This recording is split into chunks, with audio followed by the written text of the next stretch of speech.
Hello dear students, good morning. तो चलिए, तो आज हम लोग देखेंगे टेंस के बारे में। और इस क्लास को हम बहुत ही आराम से देखेंगे और बहुत ही विस्तृत तरीके से देखेंगे। तो आप सभी लोग इस क्लास को एकदम मत मिस कीजिएगा। जरूर देखिएगा इस क्लास को एक बार। तो आइए, तो अब हम शुरू करेंगे टेंस के बारे में। ठीक है, तो आइए बात करते हैं टेंस। देखिए, टेंस होता क्या है। पहले तो हम ये चर्चा करेंगे टेंस होता क्या है। कहीं न कहीं आपके दिमाग में यह बना होगा कि आखिर टेंस कहते किसे हैं। ठीक, तो आप कह सकते हैं ना, टेंस टेंस यानी क्या होता है, काल होता है। टेंस को आप हिंदी में क्या कहते हैं, काल। काल यानी समय होता है। तो आप कह सकते हैं कि टेंस जो होता है ना, यह आपके समय को दर्शाता है कि नहीं। जो टेंस होता है, यह आपके समय को दर्शाता है। तो इसी प्रकार अगर आप इसको लिखना चाहेंगे कि टेंस को डिफिनेशन में के माध्यम से कि आप उसे कैसे कह सकते हैं या टेंस की परिभाषा क्या होती है, तो क्या कहेंगे। तो आइए इसको हम लिख के समझते हैं। तो आप कह सकते हैं कि टेंस क्रिया का टेंस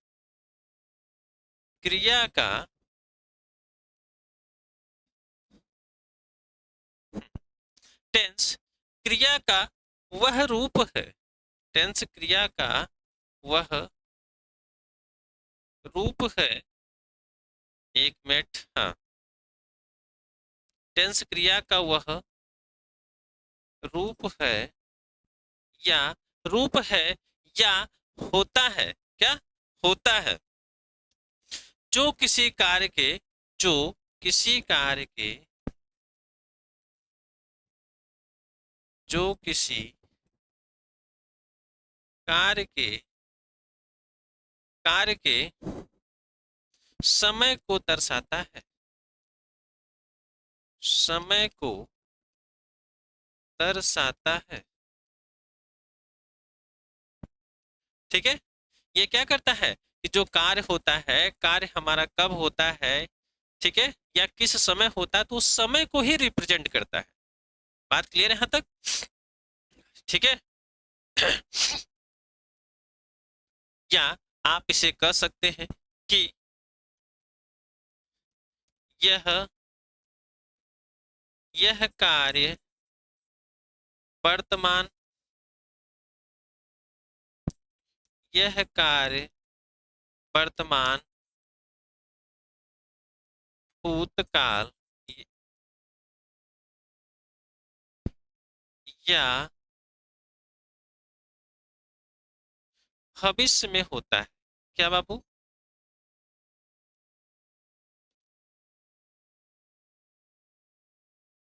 भविष्य में होता है।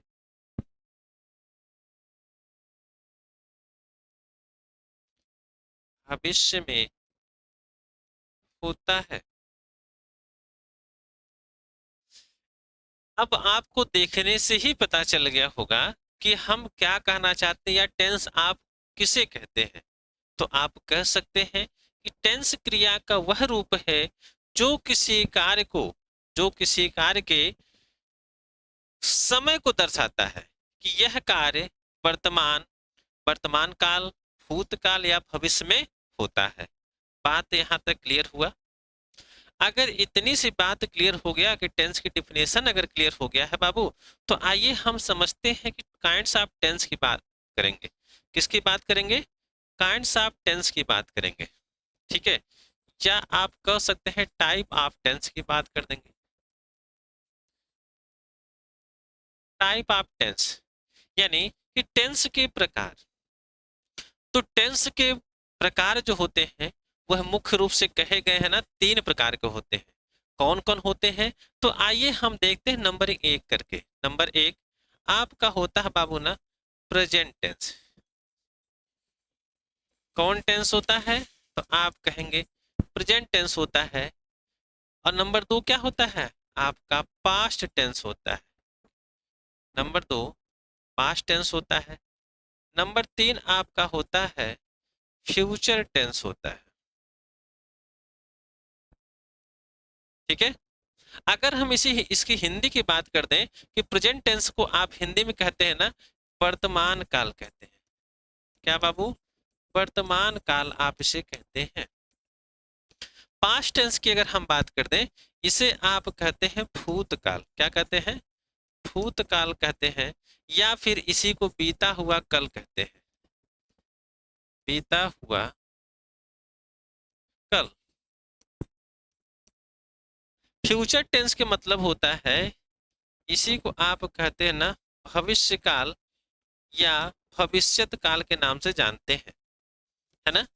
तो आपको तब पता ही हो गया होगा कि टेंस कितने प्रकार के होते हैं। तो आप कह सकते हैं टेंस जो हमारे होते हैं वह 3 प्रकार के होते हैं। कौन कौन होते हैं? प्रेजेंट टेंस होता है, पास्ट टेंस होता है, फ्यूचर टेंस होता है ना। बात समझ आई? अगर समझ आया तो आइए अब हम बढ़ते हैं थोड़े से अगले पॉइंट पर। हमारा अगला पॉइंट यानी कि हम नंबर 1 टेंस की बात करें, किसकी? प्रेजेंट टेंस की बात करेंगे। नंबर 1 हम देखेंगे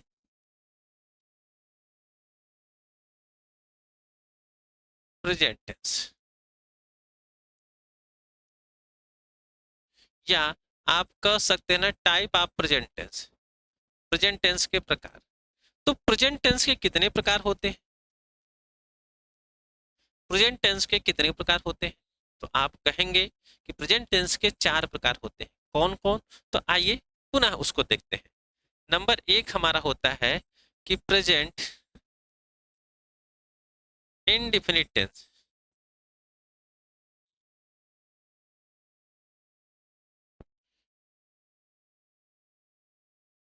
प्रेजेंट इंडिफिनिट टेंस होता है।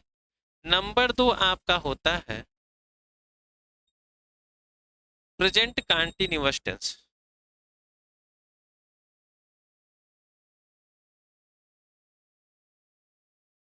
नंबर 3 आपका होता है प्रेजेंट परफेक्ट टेंस। कौन होता बाबू?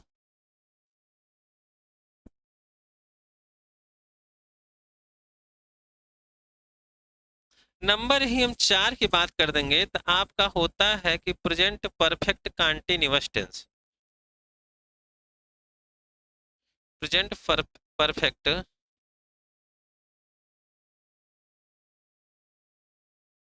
कंटीन्यूअस टेंस होता है। ठीक है। यही हमारे टेंस के प्रकार होते हैं कि अगर जब भी आपसे कोई पूछेगा कि टाइप ऑफ प्रेजेंट टेंस या प्रेजेंट टेंस के कितने भागों में बांटा गया है या उसके प्रकार क्या क्या होते हैं, तो आप कह सकते हैं क्या कि नंबर 1 आपका होता है कि प्रेजेंट इंडेफिनिट टेंस होता है। नंबर 2 आपका होता है कि प्रेजेंट कंटीन्यूअस टेंस होता है। नंबर 3 की बात करेगा तो प्रेजेंट परफेक्ट टेंस होता है। नंबर 4 की अगर बात करेगा बाबू तो प्रेजेंट परफेक्ट कंटीन्यूअस टेंस होता है। यही हमारे प्रेजेंट टेंस के 4 पार्ट होते हैं, जिसे आपने अच्छे से देखा और समझ में आया होगा। ठीक है।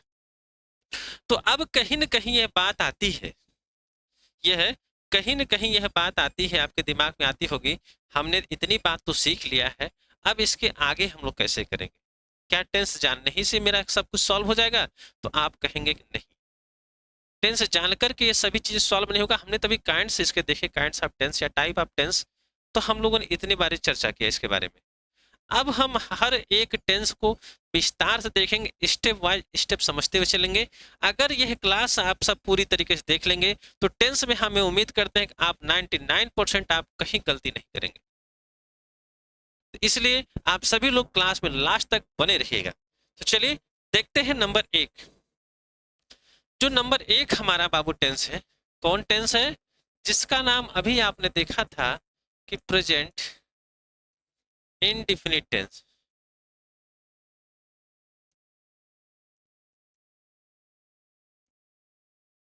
Present indefinite tense.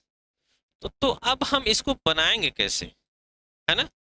कहीं कहीं तो संदेह होगा कि आखिर ये बात तो है, प्रेजेंट इंडेफिनिट टेंस तो है, नाम तो लिखा हुआ बोर्ड पे आप देख भी रहे होंगे, तो हम पहचानेंगे कैसे कि वाकई अगर कोई सेंटेंस लिख दिया हिंदी में तो आप उसे पहचानेंगे कैसे, या इंग्लिश में लिख देगा तो आप पहचानेंगे कैसे? ये कहीं न कहीं प्रश्न आपके दिमाग में बना रहता है। तो आइए हम सबसे पहले इसकी पहचान करते हैं। ठीक है। तो आइए समझते हैं। पहचान हम देखेंगे। पहचान। तो आप क्या कहेंगे? तो आप यह कहेंगे कि जिस हिंदी वाक्य के अंत में, जिस हिंदी वाक्य के अंत में ता है, ती है, ते है आदि शब्द आते हैं उसे हम क्या कहते हैं? प्रेजेंट इंडेफिनिट टेंस कहते हैं, है ना? तो आइए इसको लिख देते हैं। तो आप कह सकते हैं कि जिस हिंदी वाक्य के अंत में,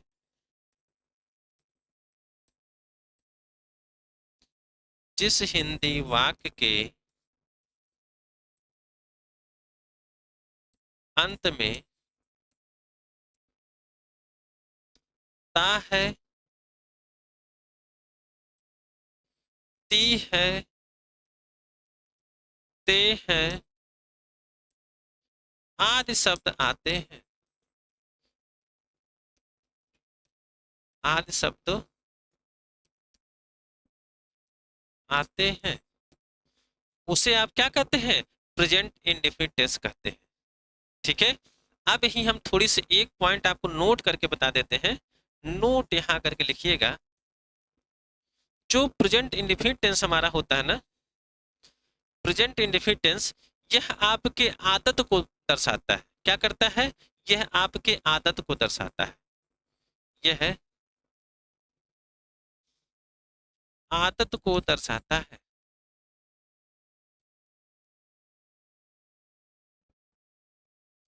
ठीक है, यह क्या करता है? यह आपके आदत को दर्शाता है। जैसे अगर हम आपसे ही कह दें कि वह स्कूल जाता है, तुम खाना खाते हो, वे किताब पढ़ते हैं, तो आप देख रहे होंगे या सुन रहे होंगे कि हर जो हमारा वाक्य है, वाक्य का जो एंड पॉइंट है, उस एंड पॉइंट में आप देख रहे ता है, ती है, ते है, इस प्रकार के कुछ उच्चारण आपको देखने के लिए मिल रहा होगा। तो आइए हम उसको लिख भी देते हैं। जैसे कह दे, जैसे अगर हम ही एग्जाम्पल से समझना चाहें, कह सकता है कि वह स्कूल जाता है, वह स्कूल जाता है। ठीक है, राधा खाना खाती है।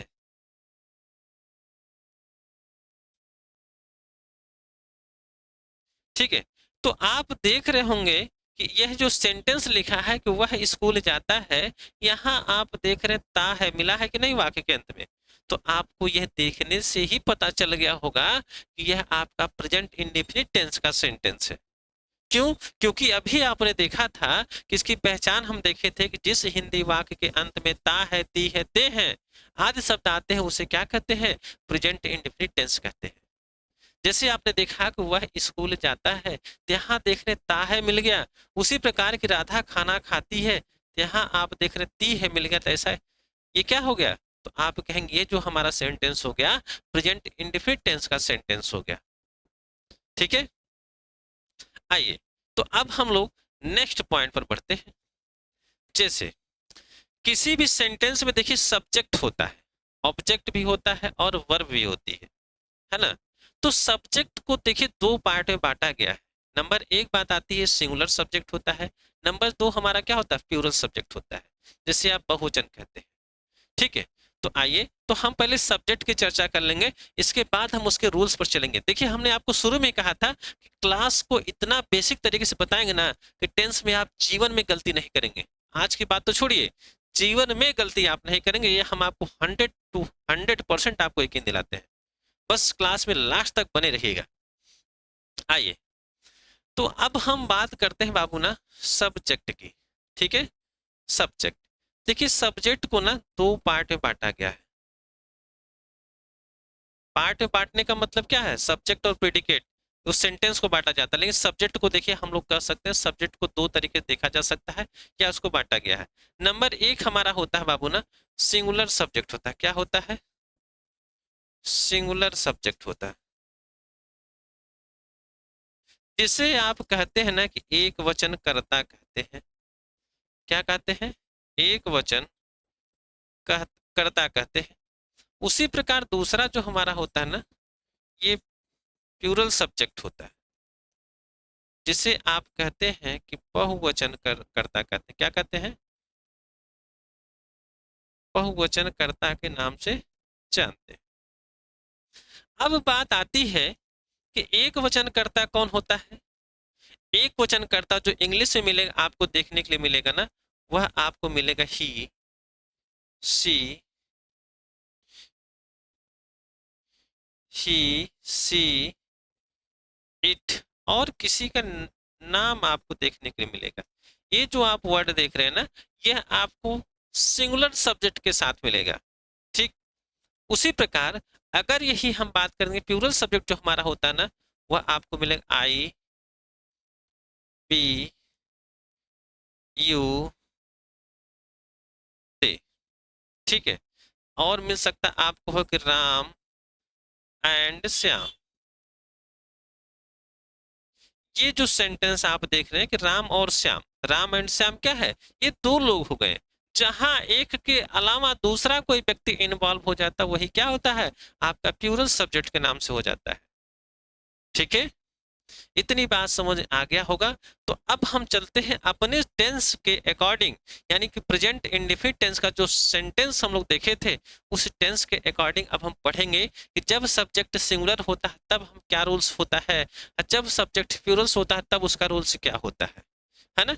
दोनों चीज हम देखेंगे। अब बहुत ही एकदम बहुत ही आराम से देखते हुए चलेंगे, हड़बड़ाने की जरूरत नहीं है। एक बार कंटेंट आपके दिमाग में घुस जाएगा ना, तो गलतियां जीवन में नहीं करेंगे आप। इसलिए जरूर बने रहिए क्लास में। आइए, तो अब हम बात करते हैं बाबू ना रूल की। किसकी बात करते हैं? रूल्स की बात करते हैं। रूल्स में देखेंगे हम लोग, नंबर एक हम देखेंगे कि सब्जेक्ट जब सब्जेक्ट क्या हो? जब सब्जेक्ट एक वचन हो, एक वचन अर्थात सिंगुलर हो, तब के लिए। तो देखिए, जब कर्ता हमारा एक वचन होता है तब उसके लिए हम लोग कैसे रूल्स अप्लाई करते हैं, तो आइए समझते हैं। देखो भैया, तो सबसे पहले जो होता है ना, हम सब्जेक्ट लिखते हैं। ये रूल्स है, ध्यान में आप समझते हुए चलिएगा।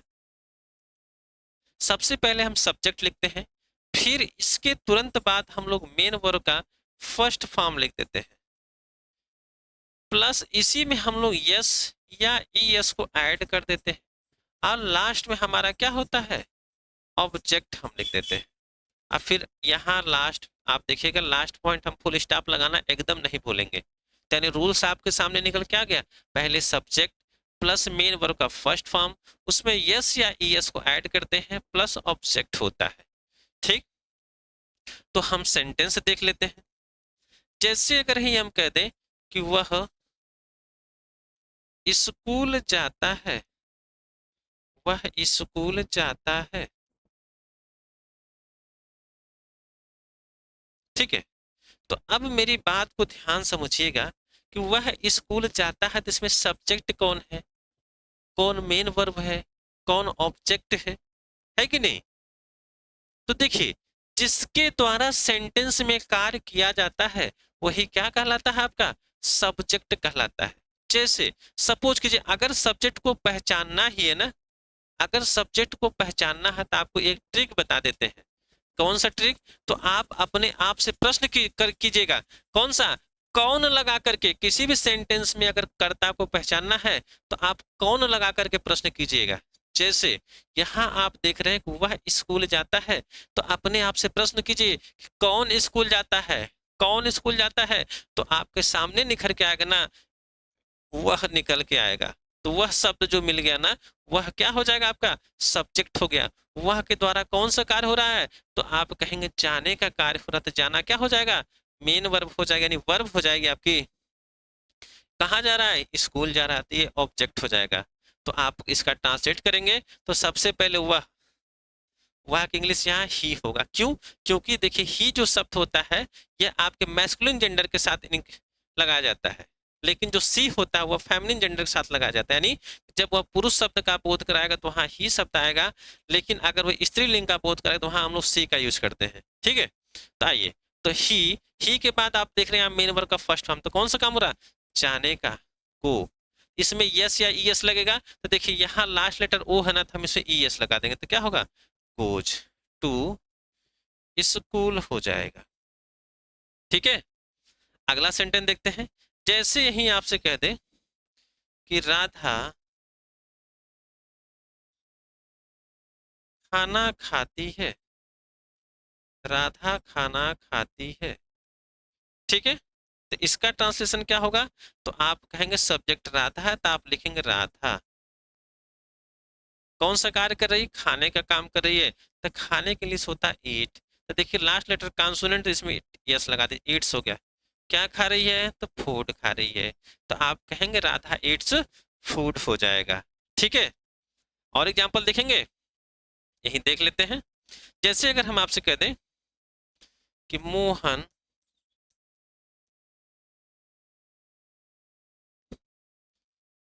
मोहन मैदान में खेलता है, मोहन मैदान में खेलता है। तो मोहन मैदान में खेलता है, तो आप देख रहे हैं खेलने का कार्य कौन कर रहा है? मोहन है। तो सब्जेक्ट के रूप में कौन हो गया? मोहन हो गया। तो यहाँ आप लिखेंगे कि मोहन, मोहन के द्वारा कौन सा कार्य हो रहा है?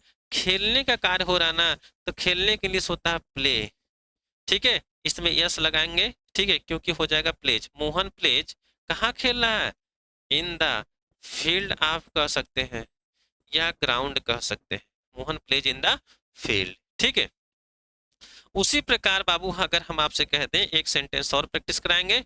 जैसे अगर हम कह दें कि श्वेता किताब पढ़ती है, श्वेता किताब पढ़ती है। तो यहाँ आपको देखने से नहीं लग रहा है यह किसी का नाम श्वेता है, तभी आपको हम सिंगुलर पर्सन में बताए थे या सिंगुलर सब्जेक्ट के लिए बताए थे। क्या होता है? श्वेता, श्वेता किसी का नाम मत, ये एक वचन के अंतर्गत आएगा, ठीक है।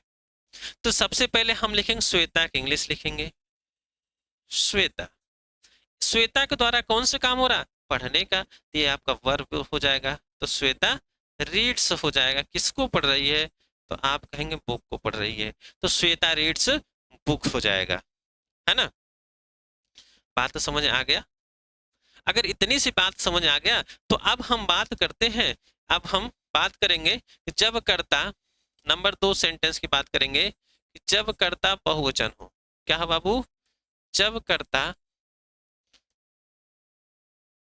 बहुवचन हो, तब उसके लिए रूल्स क्या होता है? तब उसके लिए रूल्स देखिए क्या होता है।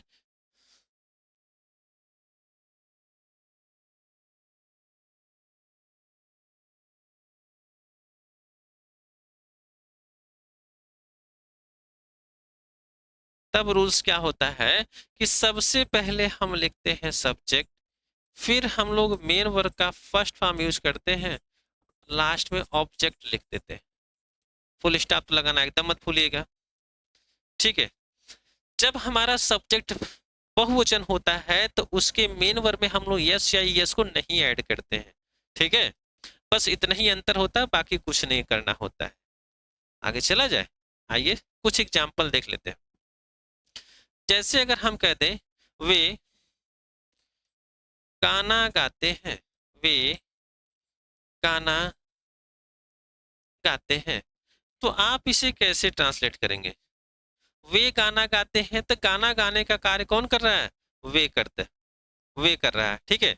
लेकिन हम एक बात आपको बताना चाहते हैं और है, देखिए किसी भी सेंटेंस में, किसी भी सेंटेंस को हिंदी से इंग्लिश ट्रांसलेट करने के लिए आपको सबसे पहले उस सेंटेंस की पहचान करनी होगी कि वह सेंटेंस जो है ना किस टेंस का वाक्य है, किस टेंस का वाक्य है। बात समझे? जैसे हम यहाँ पहचान करते हैं, तो पहचान जो होता है ना उसकी हैबिट से किया जाता है, या सेंटेंस का लास्ट लेटर जो होता है, लास्ट वर्ड जो होता है ना, उससे हम पहचान करते हैं। जैसे आपने देखा कि यहाँ ता है, ते है, मिला कि नहीं मिला? तो आप कहेंगे ना ता ती ते, तो हम तो पढ़े किसमें? प्रेजेंट इंडेफिनिट टेंस में पढ़े हैं। तो इसका मतलब क्या हो गया कि यह जो आपका है यह प्रेजेंट इंडेफिनिट टेंस का वाक्य है।